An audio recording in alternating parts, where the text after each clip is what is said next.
नहीं है तुम्हारा जी। याद न रहे तो क्या कर्म तुम्हें दंड नहीं देगा। तुम किसी का कर्जा लिए हो और तुम भूल जाओ तो तुम्हारी गलती है। तुम्हारी याद तो बहुत कमजोर है। 9 महीने माँ के गर्भ में रहे, याद है? 9 सेकंड की भी याद है? और इसी जन्म में तो रहे, माँ के गर्भ में रहे कि नहीं रहे? तो अपनी याद तो बहुत कमजोर याद है। हो तो तुम ही, शरीर बदल गया। अब पूर्व में कर्म तुमने जो किए हैं वो तुम्हें दंड तो भोगना ही पड़ेगा।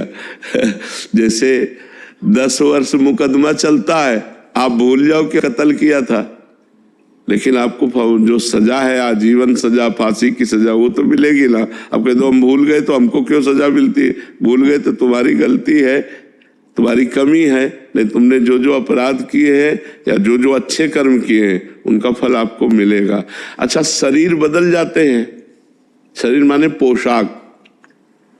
तो आप पहले जब कत्ल किए तो धोती कुर्ता पहन के किए थे, लेकिन अब जब आप मुकदमा लड़ रहे हैं तो आप पैंट शर्ट से लड़ रहे हैं, तो आपको सजा नहीं होगी क्या? सजा तो होगी ना। तो जैसे आप पूर्व जन्म में स्त्री थे या पुरुष थे या क्या थे, आपने पाप किया, अब इस जन्म में आप पुरुष स्वरूप में बालक हैं अभी, तो आपको भयंकर दंड मिला। तो अवस्था थोड़ी देखता है, कानून अवस्था नहीं देखता। जो भागवतिक कानून है वो अवस्था, वो गर्भ में भी दंड दे देगा। गर्भ ही नष्ट हो गया, वो तो दंड विधान कर्म के अनुसार जो आएगा। तो ये थोड़ी देखा जाता है कि बालक बूढ़ा जवान, ये तो कपड़ा है बाहरी। बालक बूढ़ा जवान, जीवात्मा तो पुरातन है ना, भगवान का अंश है ना, और वही गलती करवा रहा तो उसी को भोगना पड़ता है। समझ पा रहे हो आप? तो हमारी स्मृति तो बहुत थोड़ी है, हम इसी जन्म की बातें भूल।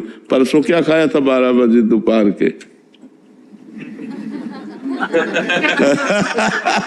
हमारी तो स्मृति बहुत छोटी है, नहीं है? कि अगर हम अचानक पूछे, हम ही से पूछ लो ना कि आपने परसों दोपहर के क्या पाया था, सोचना पड़ेगा। परसों की बात, जबकि हमने खाया है, सोचना पड़ेगा हमें। तो फिर हमारी सोच तो बहुत कमजोर सोच है।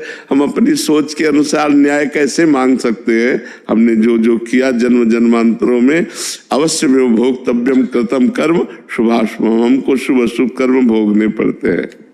कुछ माफ भी हो जाते हैं क्या महाराज जी? हाँ, भजन करने से माफ हो जाते हैं। भजन करने से माफ हो जाते हैं। भजन करो, तपस्या करो, तीर्थयाटन करो, पवित्रता पूर्वक दान करो, भगवान का नाम जप करो, इसी से सब पाप नष्ट हो जाते हैं, सर्व पाप नष्ट हो जाते हैं। प्रारब्ध भोगना पड़ता है, प्रारब्ध जो है वो भोगना पड़ता है, पाप सब नष्ट